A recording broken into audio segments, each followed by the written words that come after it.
In today's episode, I get the great honor and privilege of interviewing a good friend of mine, Kira Hyde.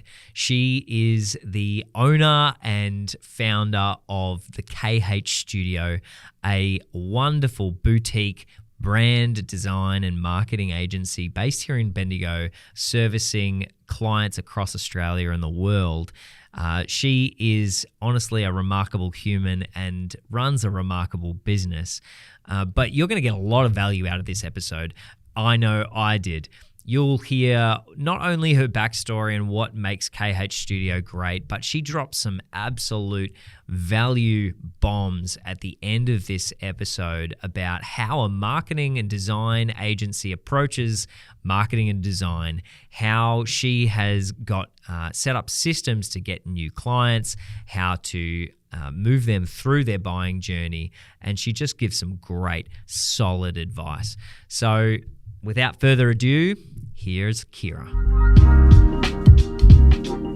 Kira, thank you so much for joining me in the studio. How cool is this, hey? So cool. I'm so happy to be here. Yeah, I have been talking about getting you in for about a year, I think. I know, and it's never happened until now, Caleb. Hey, I don't know what I was doing.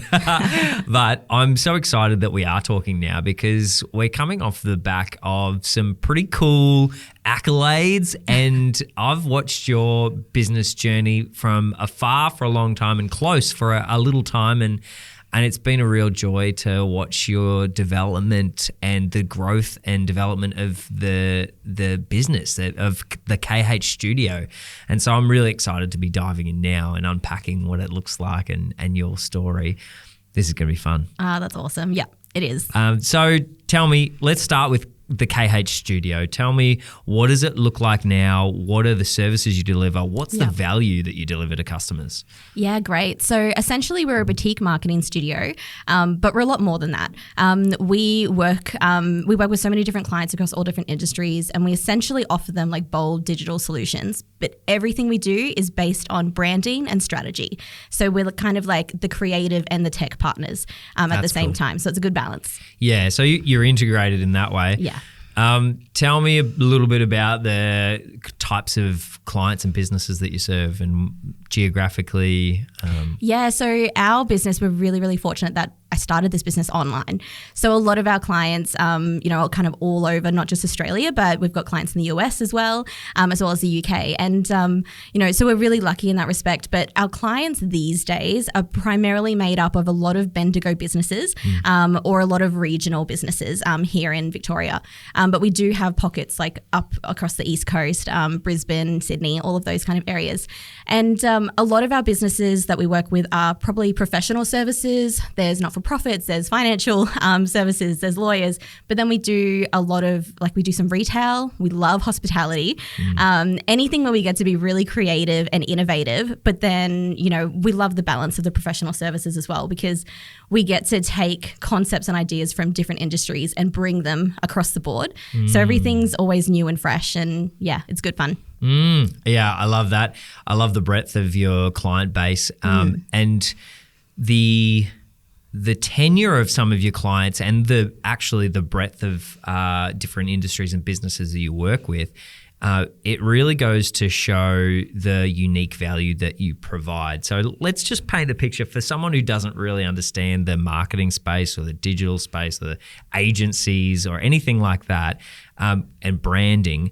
Can you tell me what the industry kind of looks like in terms of, if someone says they're a branding agency, that can mean a whole lot of different things, right? And how have you positioned the KH Studio to fit into what customers need?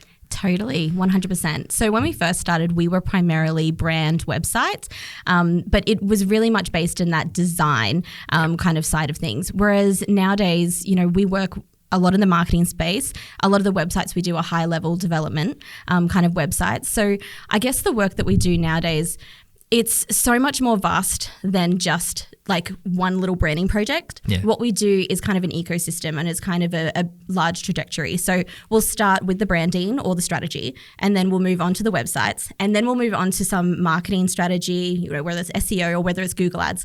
And then we look at how can we support this business long term, and is that a client that we want to have long term? And that's where our large, partnerships come in. And that's when we work with clients, across the board, and we essentially either replace a marketing system or like a team, or work alongside them, or we train and set up their whole process for them so they can manage it internally. So a lot of what we do, it's so different and varied, but it all comes from the same kind of foundation. It comes from the same principles and our approach. But we've just identified that this is what our businesses need. This is what our clients need. And it's also what we love doing. And the brain power and the strategy that we can give to something, it goes beyond just a small logo project or a small website project. And I guess that's where our passion comes in. And that's where, our business model and the team that we have, and we can really highlight incredibly skilled, talented people. And we can do so much for a business. So instead of, having to hire, say 5 different agencies of all different varying skill, they can kind of come to us and we can still give them the best of everything, because we do work with so many different kind of departments or talents or skills. But we've found that really works really well for us. Yeah, it's pretty unique in that and you've been able to adapt and grow and respond to clients' needs, right? And what I can see is that over that development journey, from the design team, the design agency, to really quite a full service agency, definitely, you've listened to customers and you've built that way. Like, what was that journey and that process like? And what was going through your head when you're saying you've got this design capability, but then you can see and identify in a client that they need more than that? Totally. And what was that process like in terms of adding that to your business capabilities? Yeah, so my background is actually in PR and communications. That's what I studied. I'm a self-taught designer, and I'm a self-taught website designer. So for context, I've been building blogs and websites since I was a young teenager. Yeah. And I just love it. But when we first started the studio, I think initially, I think it was more like that's all I could offer. It was me, one person, and just like 1 or 2 contractors. There was only a certain capacity that we could offer. Yeah. But then as that capacity grew, as I started bringing on more contractors or team members, we were able to expand some of those services. Also, I grew up as a business owner as well. Yeah. And so, I was able to evolve and change, and also the kind of clientele that we were working with just got more and more superior. Yeah. And so, I guess it kind of came down to I was working with a particular client, and I was really fortunate that we did the strategy, then we did the brand, and then we did the website.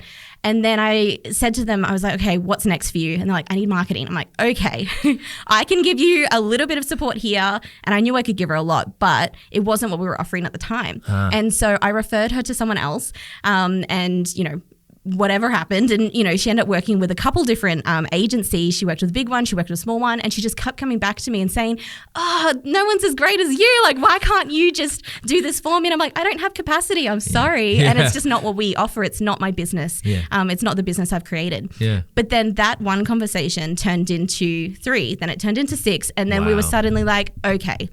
So I had to make a really big change in my business. And at the time I was working with a coach as well. So I really had built my board around me. My business was going really well. I had a good solid team. So I thought, okay, what can we do to grow? What's the next step? How can we pivot, but also keep hold of what we're doing and what we do so great? And then we were able to kind of have this discussion within the team, and we decided, you know what, let's do it. Let's expand our services. So we started with a couple of those clients that still needed support. Yeah. And we just started with social media management. We started with Google Ads and SEO, because that worked beautifully with all the website work I was doing. Yeah. And I had all that knowledge and skill anyway.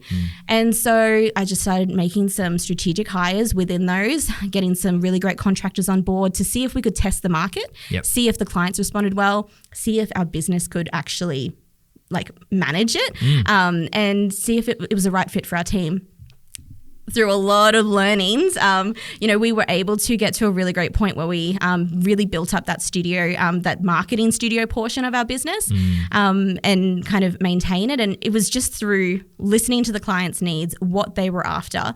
And then we were like, okay, let's try and fill this gap, but also in a way that feels intentional and aligned with what I want for my future and for this business that I've created. And I'm really proud where we are now, because we are a full service agency. Yeah. We offer everything.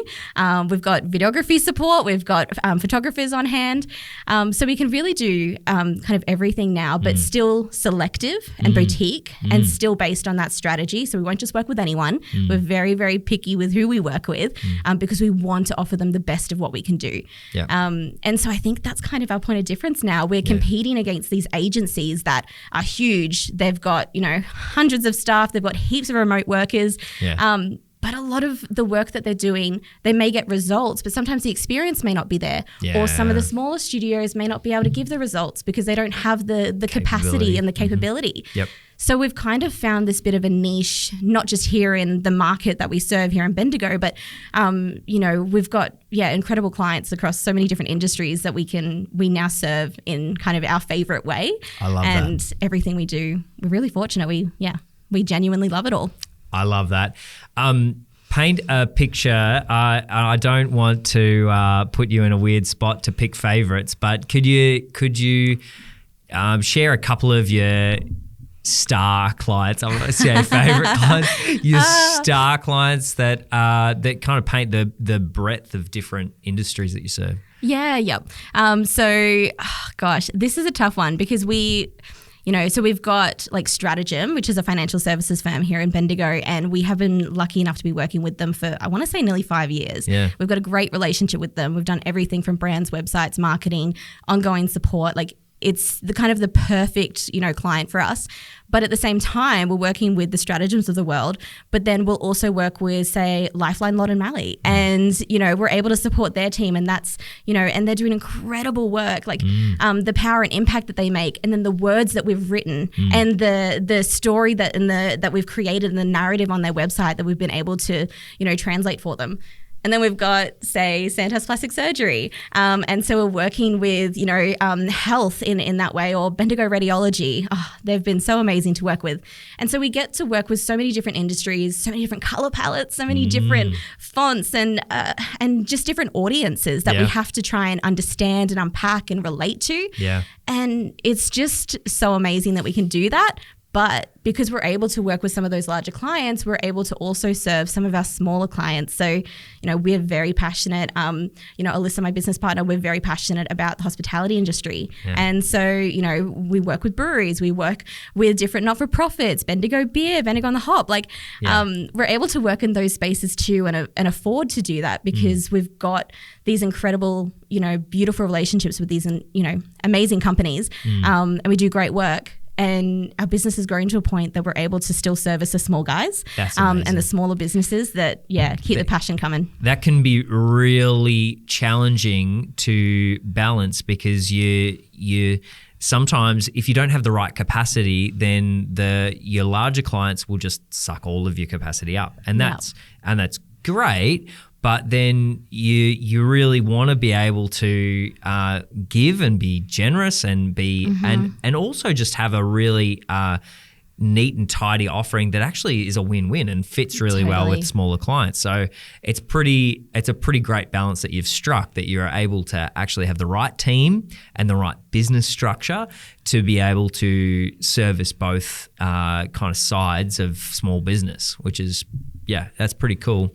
Tell me a little bit about, I referenced at the start of this episode that we're coming off last year an award. I want to hear about that before we kind of dive into Kira Hyde's backstory, origin story. Tell me, what was 2024 like for you, and tell me about the award that you won at the Excellence Awards.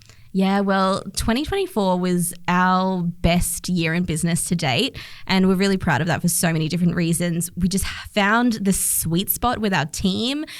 We were able to work with really great clients, but then work with a lot of great smaller not-for-profits. We were able to just make a good impact in the space, and we also, on a personal level, we were able to like have a bit more free time. So, you know, I was able to put some of my energy into those things that are really important. And so when the awards came around, we were really, really fortunate that going through that whole process, such a learning curve as well. It's amazing going through that. But after we were actually nominated for 3 different categories, which is mind blowing and amazing. So I'm so blessed and grateful for that. It was hard work as well. Definitely. But yeah, we were nominated for 3, but then when the awards came, we actually won, and we won the professional services firm, which I know, it blew my mind. Be Bendigo, they're amazing and are able, like they sponsored that award, and it was just amazing to be able to like win and have that experience, not just for me, but for my team and my clients. Like I would not have been there if it wasn't for the clients that we've been able to work with and serve, and the support that we've had. And so I put that down to great experiences and, you know, quality relationships, and, you know, because we are boutique, we're able to give a lot more. I must admit, when they announced our name, I did not expect. And that category, I didn't expect it. I know, right? Talking about professional services, like Bendigo is a town of professional service firms. Many incredible professional services firms. There's far bigger and, you know, more impressive than ours. But, you know, it's just, that's what I'm saying. I'm just blessed and so excited that we were able to kind of win that. And it felt very validating as well, because while we are professional services, I also see us as more creatives. And a lot of the time I feel like there's this divide between professional services and creative professional services. You know, particularly like the value of the work that we're putting out, or which you'll know as well, right? And kind of how people value it, how they perceive it, how they see it. And it was just really validating to be able to, you know, kind of represent our creative community here locally as well, because I do see us, everything that we do comes back to design and strategy. And that's how I started. So it's really cool to be able to like represent that. And and it really is. I relate a lot to that. I didn't even know until a few years ago, you know, I'd be filling in a form online and it'd say like what industry you know, what service category you're in. And I'm like, there's never any video, there's never any marketing. No, it's like advertisement. And then I'm like, finally, I'm like, all right, we're in professional services. There was such a long time where I was like, I'm in no category. Well, it's so funny because even when Alyssa and I went through and like we're like, okay, which ones do we want to like kind of, because you get nominated and then you have to like apply and go through this really in-depth application process. And I didn't know how many or which ones we wanted to do, but that was kind of one that I didn't really think that we'd get, because there's just so many incredible businesses locally. But and it happened. And I think as well, I was, I got a bit of feedback as well from those awards. What was some of that feedback that you really valued? They were just impressed with our processes. Even though we're a creative, industry, a creative firm, like everything that we do, I'm very process driven and analytical. I think that's why the website portion is one of my favorites. And so we've got like a full detailed onboarding process as well, proposal process, as well as, every step of the way through our client experience. It's mapped out. There's tech support there. We can also offer a lot of different services that we don't even like advertise as such. They're just kind of add-ons to what we do to, again, support the client in that full serviced way. And so, a lot of the feedback we had was, it's all about your processes. It's about how you've mapped this out, or like, oh, wow, you've actually got this full like digital ecosystem that you've built. That's like a machine to run your business, so we can stay boutique and we can, just focus on resourcing, I guess, in the way that we need to, rather than growing too big with too many employees. We've kind of automated a lot of things and streamlined a lot of things. I love that. There's so many rabbit holes that you just opened up there. But I want to ask, firstly about what are some of those specific things that you've automated, or the systems that you and processes that you put in place that you're like, we couldn't operate without this process being structured and being automated? Yeah, well, I think like it just, in the simplest way, it comes back to your website, right? So people just assume a website is a pretty landing page, right? It just has to have your contact information, a few photos. That's it. Like, and hopefully some people have more views on websites than that. But if you actually create and build a website so it's multifunctional, so it's a key part of not just your sales and marketing strategy, but it's actually a part of how you run your business. Like, we have client portals embedded into our website. Right. So with any of our, long-term partnership clients, we have time tracking implemented with all of our tasks. They're able to assign projects to us. We track our time. Wow. Everything is just like full, complete transparency. So they're not just stuck on a retainer. Yeah. We actually try and give as much value and as much transparency as possible. Wow. And then as well as that, like, every lead that we generate, it all goes through to like the CRM and the systems we have in place. And then we've got so many different softwares. We've got Slack for team communication, which is great because we have staff all over, not just Australia, but the world. Yeah.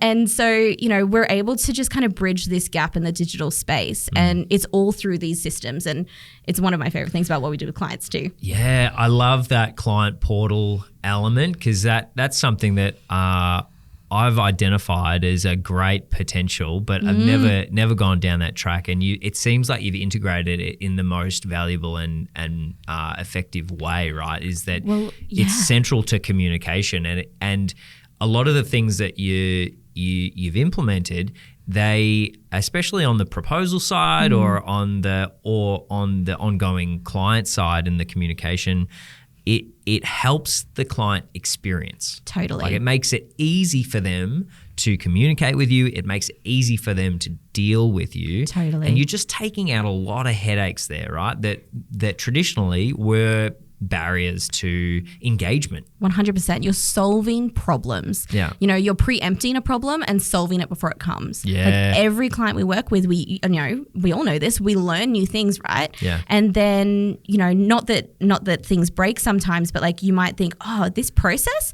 how can I make this quicker or smoother, or how can I give them more value? And so if you can identify what that problem is and then try and find a tech solution, oh my gosh, you're just able to do so much more and serve so many more clients in a really valuable way. And I love that. Like, we are total problem solvers. I love it when a client calls me and they're like, Kira, I've got this idea, or I've got this problem, this challenge, like, what do we do? And I'm like, okay. And I can't just give one solution, but I have to give like at least three, because you don't know which one's the right one in the time. So I just love that. It's just, definitely fires me up. Yes, I can see that. Yeah. We share that, I think. So before we go, we will get there. Backstory's coming.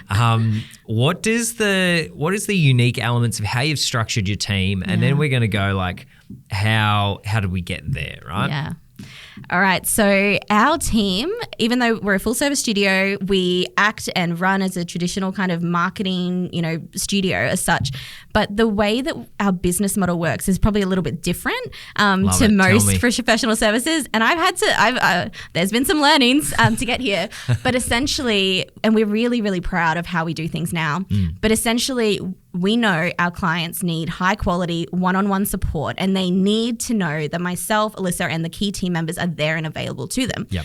But as a creative studio, you cannot grow unless you've got more people, more skills to be able to do some of those projects. Yeah. So we've tried a few things. So we have hired staff. We had a full team of employees. But we also found that, it was so much harder to not just manage, but hire the right skill. And so, what we've done is our business model now is it's led by myself and Alyssa. And then we've got, a few full-timers, but they're contractors essentially. Nice. And then we've got a full range of actual contractors that each have their own individual business, or maybe some kind of side hustle or a skill that they outsource to agencies like us, and they white label under us. Nice. So we have, creative control. We're able to direct them, but they're able to bring all of these incredible ideas and their skills and knowledge and experience to the table. Yep. So I can actually trusts them, and the client is fully aware, and everything's, it's all transparent, and we're able to then be kind of one large KH team that then can support our clients in the best possible way. Yeah. And we've found that works for us. So we've got, highly skilled copywriters who have been featured, in, reputable magazines. We've got obviously videographers that we work with. We've got amazing photographers that have been with us for years. So we're super grateful. But we've got all the tech support that we need. We've got, all the designers, our graphic designers are amazingly talented, and we're so fortunate to have them. Yeah.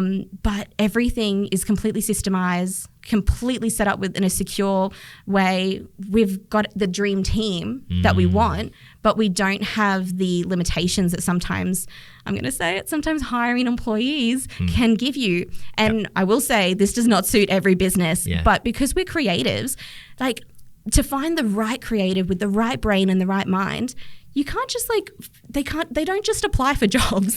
They're too creative. They're either running their own thing or trying to run their own thing. And so if you can give them stability and support and nurture what they're doing, but they can also give so much to your business as well. Yeah. It was just a no-brainer for us, and it works really well. I know it's different, but it works really well, and we are proud of it. Yeah. It's actually reflective of your approach to being so customer focused as well, though, because you have the capability to, with contractors especially, you can scale up and to a bigger requirement, a customer requirement. But then you also aren't weighted down, and it can be, unless you're like you're on the intense churn, having a really big capacity is good when you need it and terrible when you don't. Yeah. Terrible. Exactly. It's like an anchor to your rocket ship, right? Totally. And we've been a part of so many different businesses, right? Like even though we're on the journey with them as their, brand strategist or marketer or website designer, we actually see a lot. Yeah. We see a lot. We get to see the full behind the scenes of their business because we're trying to solve those problems and create processes that are going to, improve it and streamline it. So we get this like knowledge from all these other businesses, and I see the struggles they go through. And I think that was a big turning point for me too, because I was like, I'm not the only one that's struggling here. But because I work with so many different industries, I was able to see and understand what I might need to do for me and how it's different. Yeah. And I found that, really, that's always been a very valuable part of working with so many industries. You learn so much, which is amazing. And you get to apply a lot of that to your own business. But it works really well for us. And our team members have been with us for a long time. Like the longest one we've had is 8 years, and I've had the business for nearly 9. Wow. And most of our people, the right ones, they've stayed with us. And I mean, that's amazing, right? Yeah. That's all you can really want. Yeah. Because we also know what it's like when you hire the wrong person, or and it just doesn't work out. It's just not a good fit. Yeah. No. Yeah. Yeah. There's a lot of challenges there, but their challenges are on both sides, right? Yeah. And what I can see is that you've nutted out how to make external contractors be part of the team and bring a sense of ownership and camaraderie and togetherness that some businesses really struggle with. Yeah. And so, I've been aware of this and thought this in the past, and it kept me kind of locked in this is how you're supposed to do team, and this is how you're supposed to do business. Yep. In that I thought, look, if I have contractors, there's nothing holding them there, and what means, how are they going to feel like my team if I don't have them around the neck with an employment contract? Well, and that's the thing though, because I'm actually like, I know I'm a good leader, but I also know that I lead by allowing people their independence and allowing them to be able to prove, that they can do things, and that they've got, they've just got that resilience. They've got that, they're just able to tackle something. Yeah. Whereas if I have to handhold someone all the way through, I have to give that energy to clients. I have to give that to my clients. I can't be putting all my focus on my team in that respect. So, and I've actually, that's a big struggle. It's something I found really hard because I'm such a perfectionist in that way. Like, and I feel like I have to give everything to everyone. But the contractors we have, like, I have trust in them. You know, our team, I have trust that they can do the work and they can do it really well. And then we've got like a reward structure in place. Like, we're able to, you know, hopefully enrich their life, enrich their business however we can. We, you know, have this inclusivity with like team culture in that respect. And we really try. We really, really try to do that. And we also try to make sure that they're happy with our arrangement and the contracts, because like we've got, you know, really detailed contracts in place. And so, you know, we always make sure that we revisit that as often as possible and make sure that everyone's, really happy, because I know that employees technically are cheaper per hour, but I'd rather pay a lot higher rate, but know that I get that, like, the exceptional skill and independence, and like they're their own leaders. They can take the lead on a project. I love that. Yeah, super valuable. I love that too. So let's go. Let's do it. Let's dive into the backstory. The origin story of Kira Hyde. How did you get into business? And tell me what the journey was, and where'd you start? Yeah, you know, this is like an interesting question for me as well. Good. Because, you know, this is something I haven't really talked about publicly as well. And I think a lot of that comes down to the fact that I started my business when I was 20 years old. I was so young. I just graduated uni, and I literally was just like, you know what, I have this awesome opportunity to go live overseas. So I did. I went and moved over to Europe, and I essentially traveled for a couple of years, living the kind of laptop lifestyle, if you will. And within like a month of being over there, I was like, you know what, I actually need to be doing something. Like, I need to work. But, you know, I loved being creative. So I put up a post in a Facebook group, and then, you know, I got like 7 clients out of it straight off the bat. No, it was amazing. It was the time when Facebook just like, I got in at a really good time. Facebook was just like taking off in the business sense, in the small business sense. And I got like 7 clients from like the first post, and then, you know, learnt a lot from those. And then I was able to like travel full time for a couple of years and support myself while working on my laptop. And it was just like such an amazing experience. That's wild. I know. And it was just, it was amazing. Wow. So you just traveling all across Europe? Like, where'd you find yourself? So weirdly enough, I was actually traveling with a circus, a performing, you know, arts company.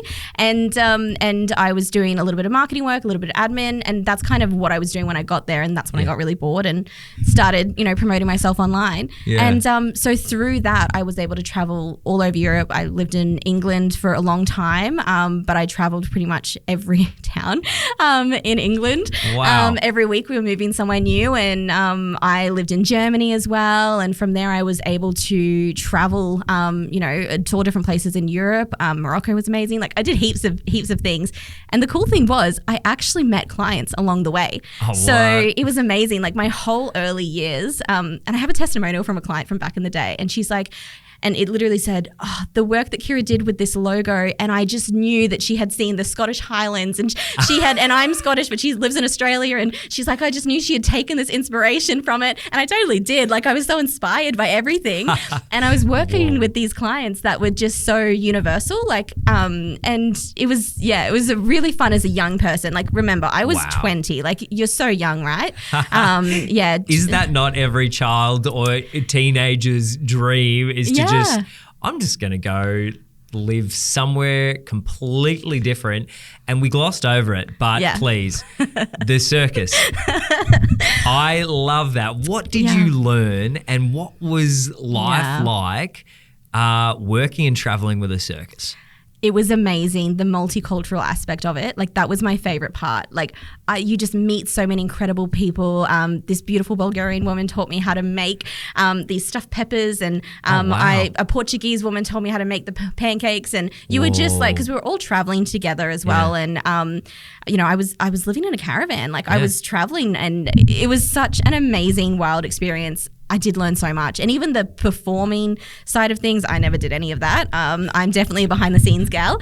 But it was just incredible to watch and to see how a full-fledged, this is the like professional performing arts. Like they're incredibly talented. It's so, but by the way, it's very different from in Australia. Like in Europe, like in Germany, they had standing ovations after like each performance.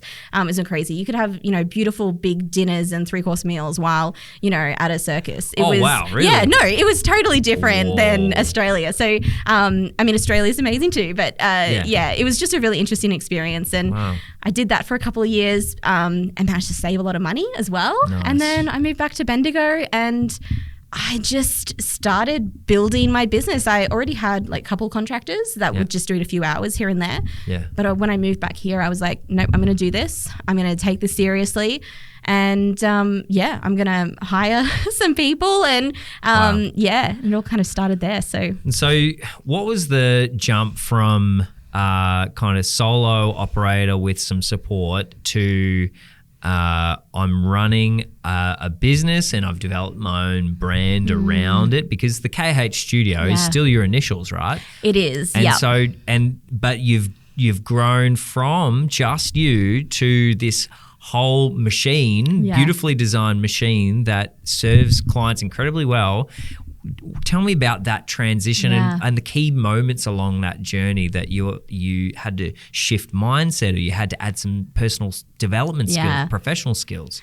Personal development was huge for me. So while I had started my business, I was doing course after course, online courses. I was soaking in as much knowledge as possible about building a business. And then when I moved back to Bendigo, I joined a couple of groups here. I signed on a couple of really good clients that enabled me to then hire. And I actually, at that point, I think that I engaged a business coach, and then so I kind of had this like mini board. I had a business coach, I had a financial kind of like advisor in my back pocket, and they were able to give me some really good insights, and we were able to identify, you're not a sole trader anymore. And so we built a company essentially for KH, and during that time, like I had bought a house as well, so I was really fortunate to be able to do that. So life just got really serious really quick. So you can imagine, think back to when you're 20 to suddenly like 23, 24, like life's getting realer as well. And so I just like was so excited about that. I was so excited to just like grow my business even more, turn my business into a company, hire more people, like, and just see where that all took me. So it was a very gradual kind of thing. It wasn't like a moment as such. It was more just, it was like, okay, it's ready to take the next step. Yeah. Like we're going next level now. Yeah, wow. And we're going to see what happens. Love that. Yeah. Key learning moments over that. Like what did you run into? What kind of walls or roadblocks did you go, I didn't realize that this would mean this, and how did you work your way through those? Yeah, definitely. So lots of key learning. Hiring, that was really, really tricky. I couldn't find people with the skills, and also honestly I was new to Bendigo, so people didn't trust who I was yet. Yeah. And I was so young, even though I had like a lot of experience behind me at that point. So I really had to work hard to find kind of my place in Bendigo in this kind of market, as well as, find my feet as a business owner and hire the right people. So the biggest learning was definitely hiring, letting go, or, finding the next right person, or just experiencing that, being a leader in a business and not just hiring like little contractors, but actually employees. Yeah. Like, that was the biggest learning curve, is when I think at that stage, I turned my business into a company, and I got caught in that trap, kind of like what you said before about this is how I should run my business. Yep. And I think I got stuck in that trap of like, this is how I should do it, because I'm looking at all these other businesses and I'm working with all these other businesses. And so I hired employees, like all the contractors. And, while I'm so grateful for that time and I learned so much, and, I've got amazing HR support, like I've got my board in my back pocket. But yeah, I think realizing and coming to the realization that I don't have to do things the way everyone else does. And in fact, my story, my origins is obviously nothing like what everyone else does. So why change it, Just try it, like, I'm someone who it's okay to do things differently, and I should have not should have. I'm grateful that I experienced it, but oh my God, I learned a lot, and and I was really fortunate that everything worked out really smoothly, and I was able to learn and grow, and the business was better for it. Yeah. So when I went back from employees to contractors, business is so much better, more profitable, easier, better relationships with clients. It's amazing. What I hear, and you summed it up pretty well there, is your story of developing the structure and the business model was really one of going, this is what I know other people do, but then leaning into this is my capability. I do things differently, and understanding. I think that's probably most business leaders' journeys is going, hang on a second, there actually aren't any rules. As in, there are. There's some.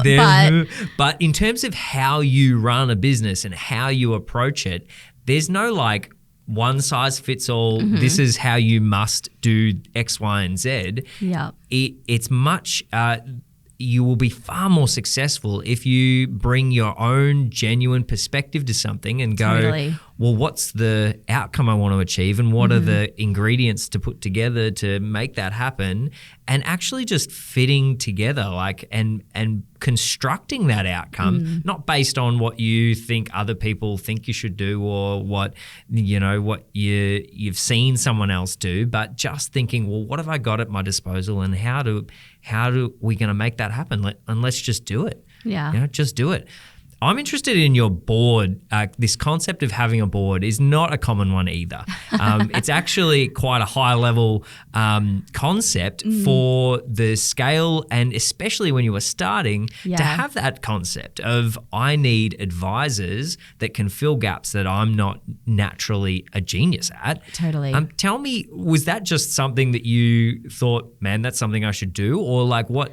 How did you get to adding this concept of a board around you? Yeah, I think it was like working with such large companies and then having to deal with boards as well, but also seeing the value and the merit in it. And then when I was working with a business coach, and I purposely picked like a male business coach that was going to challenge me and he had more traditional business background as well. Great. So I was able to learn a lot. Even though he actually was like not for me getting employees, he wanted me to stick with the contractors the whole way through, but I had to like rebel. I had to like give it a try. I learned through experience. But yeah, it was kind of through that experience there, and and I was like, okay, I am not the savviest with, well, it could be money, it could be HR, it could be all these different things, and I'm like, I need to fill these gaps if I want to stay boutique, because I never dreamed of having a huge studio, never dreamed of having 20 plus employees. That's not, in my time of life, it's not really what I want. And so I just knew that I had to come up with some way around it.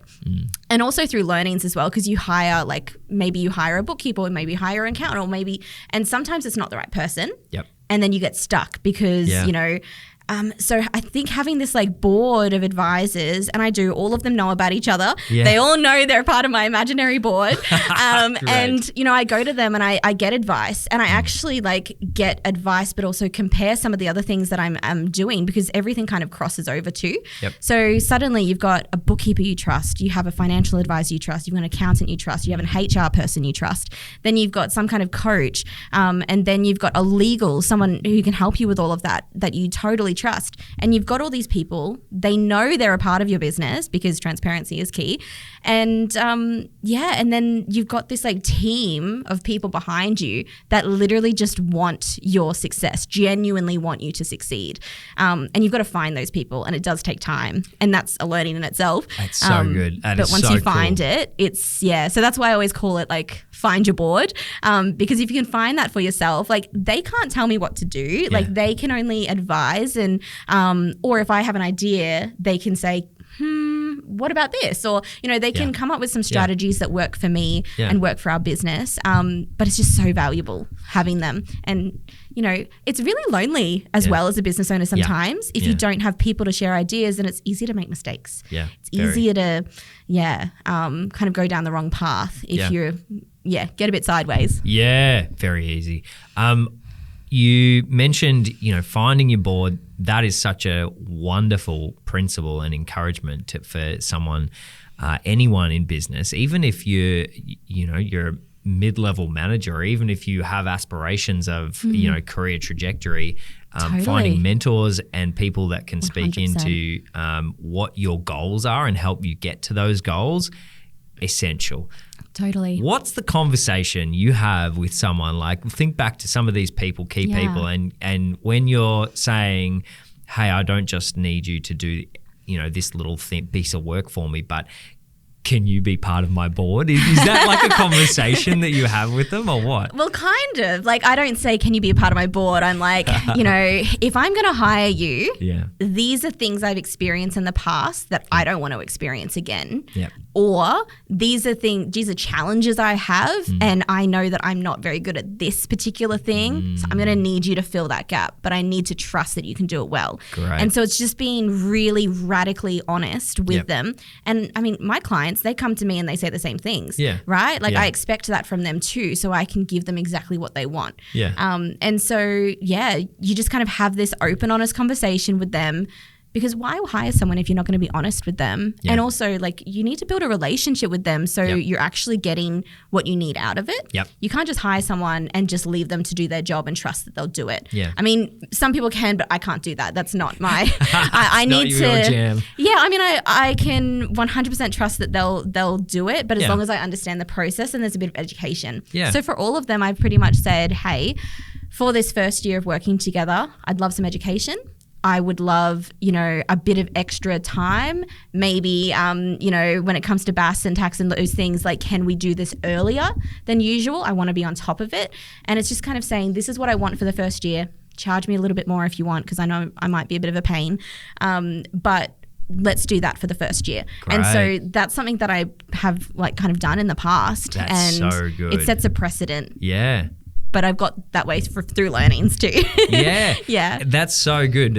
And I think a lot of people, I know myself, I'm speaking for myself here, you engage and, when you haven't really dealt with too many professional services or support organizations for specific things, you just kind of like don't ask too many direct questions, and you're just like, oh yeah, well, what can you offer me? Okay, that's what you can offer me. Let's do it. But there's that opportunity, and what I hear you doing and have done is that you've kind of stepped above just a transactional kind of relationship, and you're saying, look, I actually need X, Y, and Z from you. I need some learning. I want a little bit of extra time, and I want you to bring me along on the journey. I don't want to just like you give me service, I give you money, we don't talk. Yep.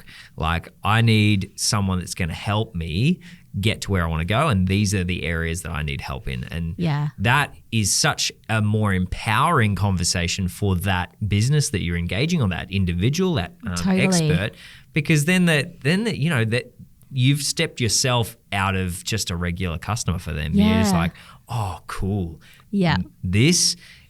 This person wants a different service, or I can bring more value and it's going to be received well. And you want that enthusiasm with people that you work with. Like, a lot of people say that about me, and like, it's something that I bring to the table, that enthusiasm, that passion. I have to be as passionate about the client's business or the outcome they want to achieve, so I can actually be in alignment. And as creatives, I think we all know that. Like, you can't just throw something out there and do a job. It's not like a routine. You've actually got to be so passionate and excited and think so conceptually and creatively to be able to give them the outcome they want. Yeah. And so I think the way that we work in that respect as creatives, it's like I try and bring that into any of the relationships I have. Yeah. And I've also, like, I've worked with a lot of businesses and a lot of smaller businesses, and unfortunately, like that saying where, a lot of businesses don't keep going after 5 years, and I've seen a lot of it happen, and I've seen why as well. I've seen lots of, and that's just the unfortunate thing.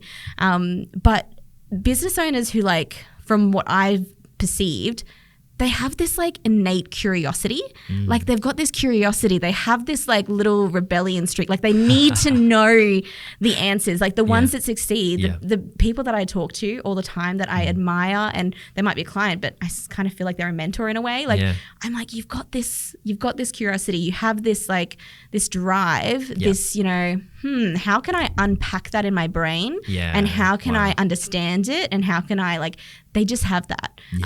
And I love it. And I love watching some of our clients that have multiple businesses and such, like maybe a really diverse range of investments. And that gets me really excited because I'm like, wow, your brain can do this. And so I really, I get ignited by that. That's so good. That's like a further journey of unlocking limitations and realizing that, you know, I don't have to be stuck in what I'm doing. The beauty of running a business like yours, and I relate to that in running a business like mine, is we do get insight into so many different businesses and industries that you become a bit of a you've got a lot more business knowledge, right? And you can see how good businesses run. You can see how bad ones run and why. And you start to add all of this understanding to the point where you can have conversations across so many different businesses, but then opportunities open up. And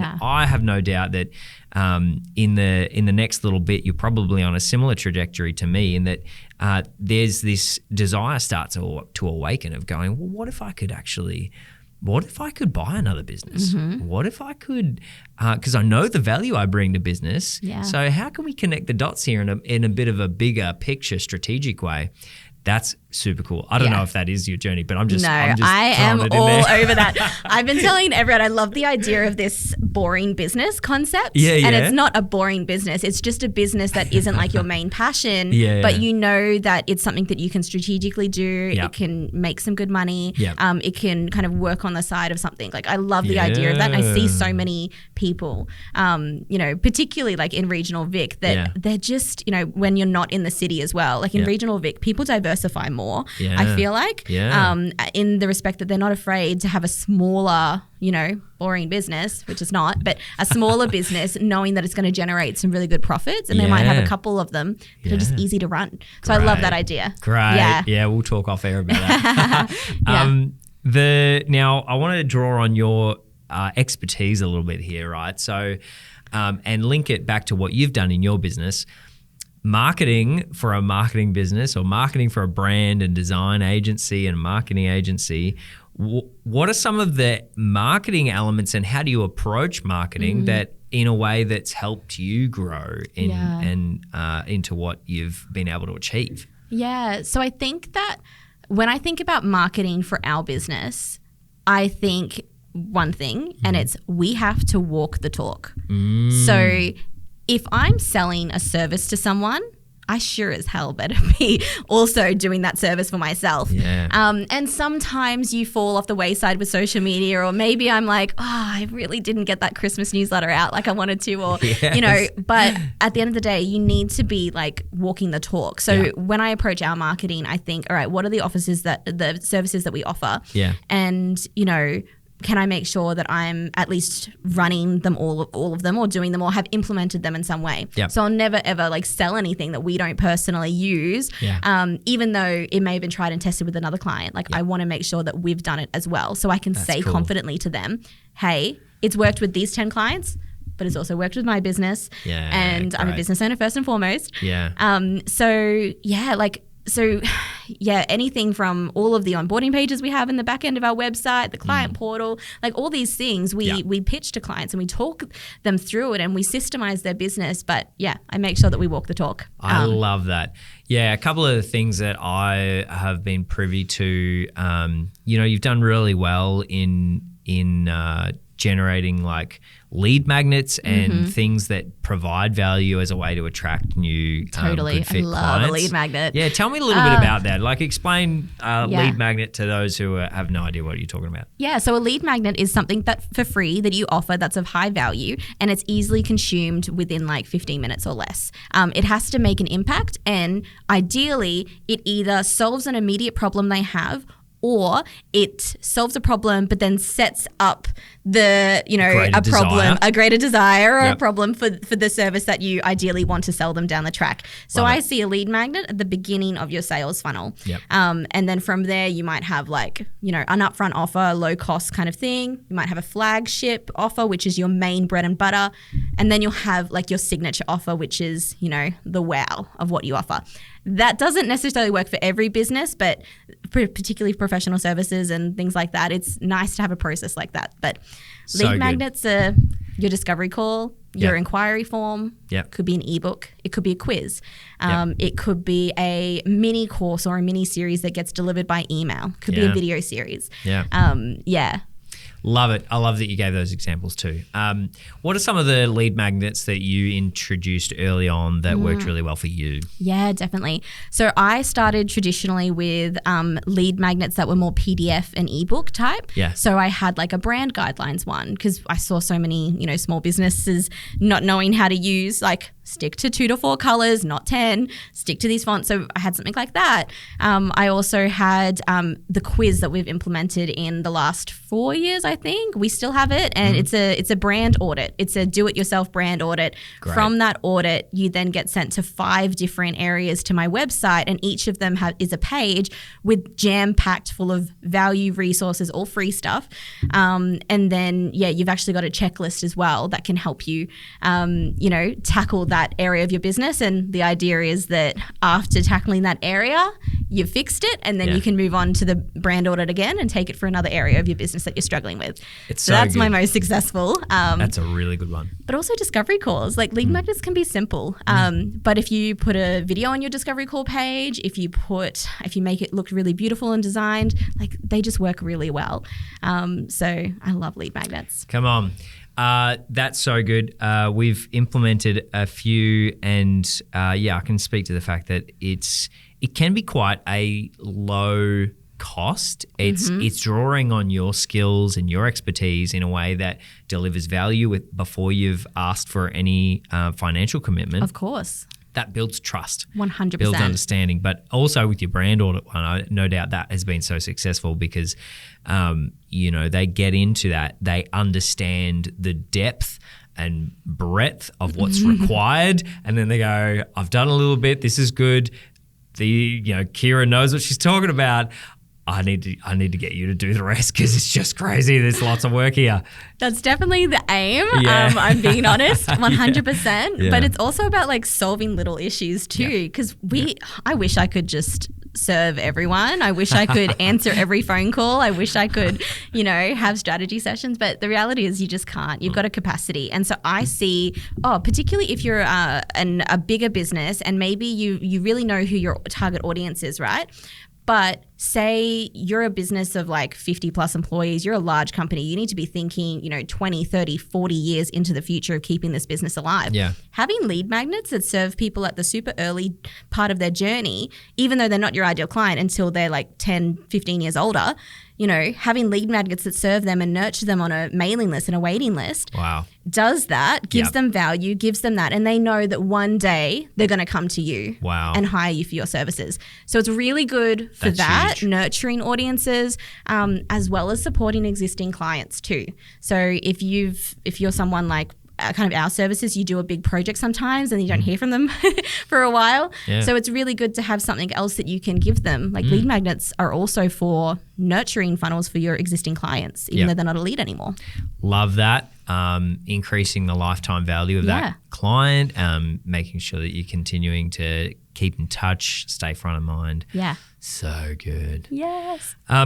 What about when it comes to lead conversions? Like we've talked a little bit about how you deliver value, and I love that long-term vision perspective of why you would implement a lead magnet. I mean, there's businesses that do this really, really well. One of them's John Deere. John Deere sell agricultural equipment to farmers. Yeah. What do they also do? They make toy John Deere tractors that are for 2-year-olds. So cute. They're super cute, but why are they making toys?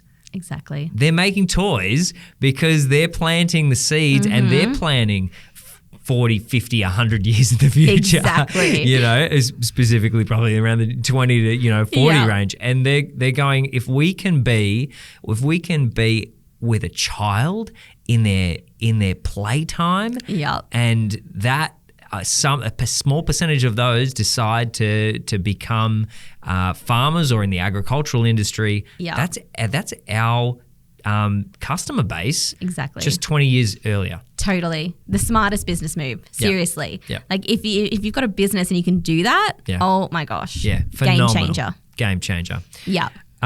So let's talk about conversions now. So I want to be dropping some marketing wisdom bombs here. Nice. What have you implemented that's worked really well that makes you stand out from competitors? You talked about, competing against some much bigger marketing firms and some smaller ones. You found your place. But what are some of the practical things you've implemented to help leads move through the buying journey and decide to go with you? Yeah, definitely.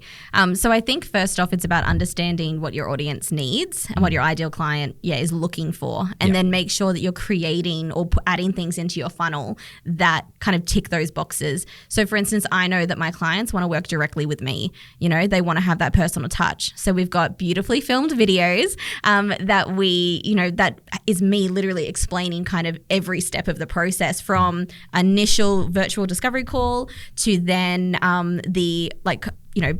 proposal software, to thank you for signing the proposal software, to then getting started with the project, and then all the way at the end as well with the launch session, like when you're done and the project's wrapped up. And then you've got videos for like ongoing, kind of services as well that you can offer. And so for me, it's just about like understanding what their needs are and putting those pieces into that funnel. So sometimes it's that. I know with our launch sessions, once we finish a project, particularly a website, it doesn't mean that relationship's ended. Not at all. Like for me, that's like, oh my God, you've just got one amazing like part of our business that we know is epic. And then there's this whole other wing, which is the marketing. Like what more can we do for you?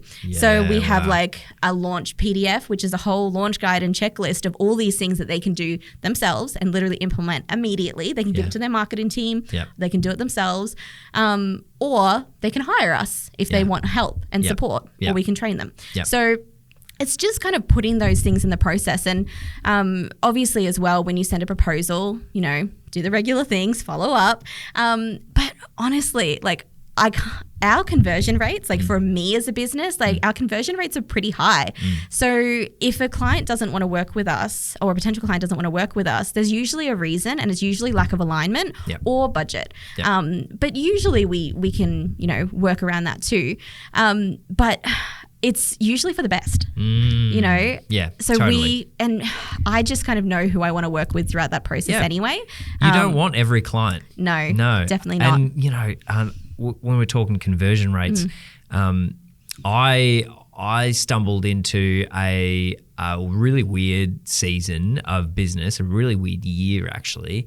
A lot of factors involved, but my conversion rate was 90%. Amazing. It's crazy, but I thought, and initially I thought, wow, yeah, pat on the back, how great.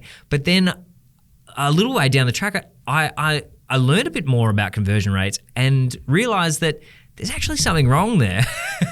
If I'm converting 90% of all leads that are coming to me, I'm either not speaking to enough new people. True. And that was what was the case was. All of those people knew me. They'd worked with me before. They were mostly repeat business. And so here I am just giving myself a good old pat on the back when it exposes an area where I'm not doing enough marketing. I'm not speaking to new people. And that kind of led to some issues down the track, right? of oh, hey, new business. But when we're talking about conversion rates, do you have a benchmark that you like to aim for? And what percentage are you kind of hovering around? It's relative to the business, right? So what you've just described, to me, that's not a problem unless you do want to be reaching a lot of audiences. So for us, our conversion rate is high because I separate my nurture funnel to the nurture funnel, which I know will not be clients for a long time. And you put enough tags and notes to define that. And then no person gets a proposal from us unless we actually want to work with them. Yeah. Otherwise, we refer them elsewhere. Yep. So even though they've like become part of my funnel, like they've become a lead, a very hot lead because I've had a virtual discovery call with them, they may or may not get a proposal depending on if they're the right fit. Yeah. So it's up to the discretion of the business. Yeah. But if you've got a business model like an e-commerce business model, or say you're like coaches, we work with a lot of coaches, and so they have the lead magnet, then they have like a cheaper upfront offer, and then they have their main course, and then they have their one-on-one coaching, right? So that kind of model. Yeah. And so they want as many people to get that lead magnet, right? Yes. So their conversion rates are going to be a lot lower throughout that whole process. Yeah. But they want to be speaking to the masses. Yeah, it's volume. It's volume. And they also have an upfront offer that is like a PDF or a video course that like doesn't cost,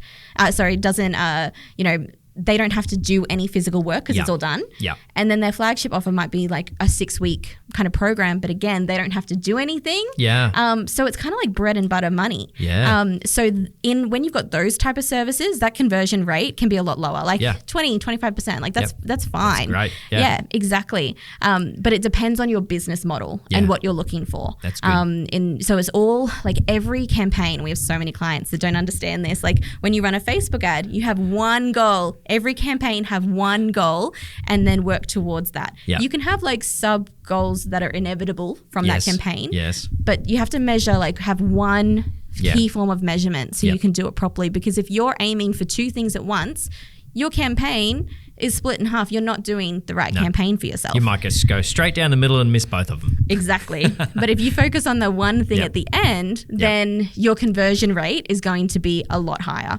Is that not, that is a wisdom bomb right there. When it comes to marketing, we encounter the same challenge where, a business might say, we've got some money for a video. We've got all of these problems. Let's make this video solve all of them. Yep.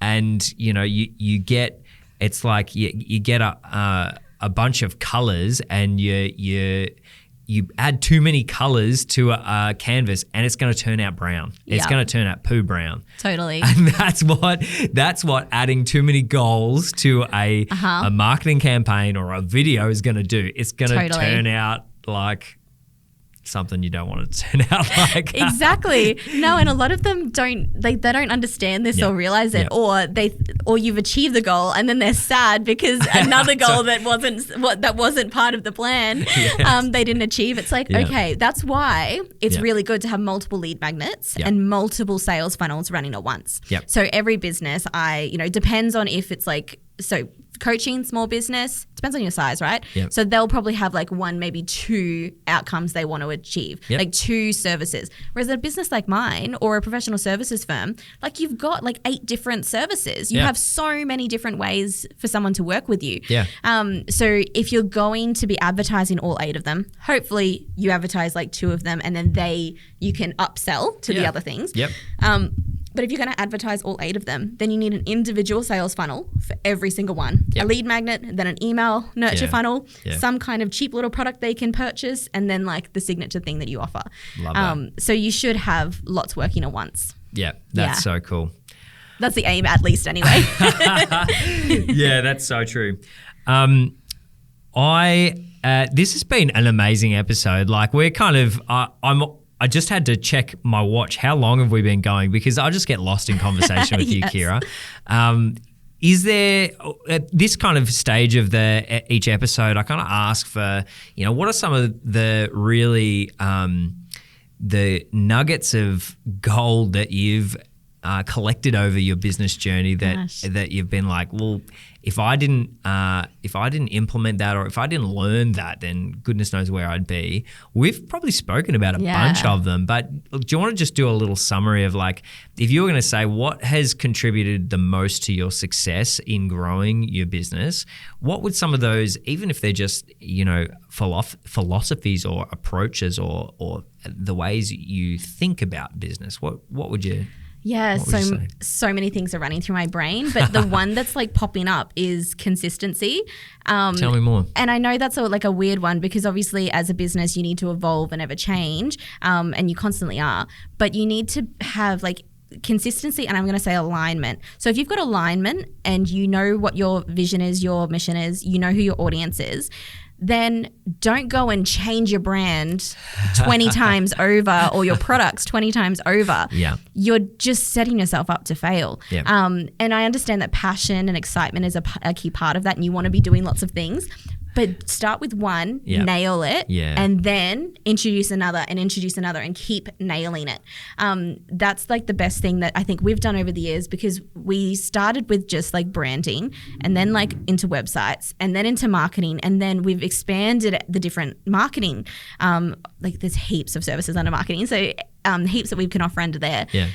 But we've done them in a slow growth. Incrementally. Yeah. And so I think consistency is key, because that's something that I see for a lot of businesses. And obviously we work with so many, and when someone's like, you're really excited to work with them, but through the process you're like, I don't know how this is going to go. Like they're so excitable and they've just got all these ideas. But sometimes consistency and alignment is key. Yeah. Because you need to have alignment. So if something falls out of alignment, that's okay. Yep. Pivot. Yep. But consistency helps gain trust. And that's something I've tried to do. Like I started my business so young. I was such a young person.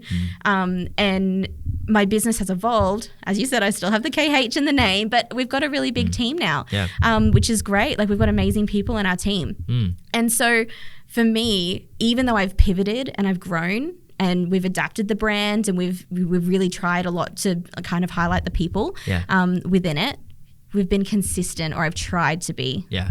And I think that's that's gold. Isn't that the trap of entrepreneurship? Totally. It's shiny object syndrome. You think, totally. Oh, I'm a little bit bored with this product, or I'm a little bit bored with this ad. And you base it on your own kind of desires and energy and motivation to do something interesting and different. But what business really needs is boring old consistency. And you've got to realize that it's not boring to your market. Like, not everybody knows about you. Exactly. And so the people who don't know about you are not getting bored with the things that you are offering and saying and putting out there. Not all attention is on you. And that, I'm speaking to myself right here, right? That's a trap that I've been in. But I love that that's one thing that you're highlighting there, is that business requires consistency. Yeah. It requires you to have a singular focus and alignment, understanding your audience. There is nothing more important than understanding your market, and on a day-to-day, month-to-month basis of what is going to be valuable, and is the value that you're bringing to the market in alignment with the desire of the market. Yeah. And if you can nail that, I love what you're saying. Just make sure you've got one alignment solid first, thing. and then consistency. Yeah, consistency in delivering that, and keeping your finger on the pulse of, is this still delivering value? Totally. And then diversify after that. Genius.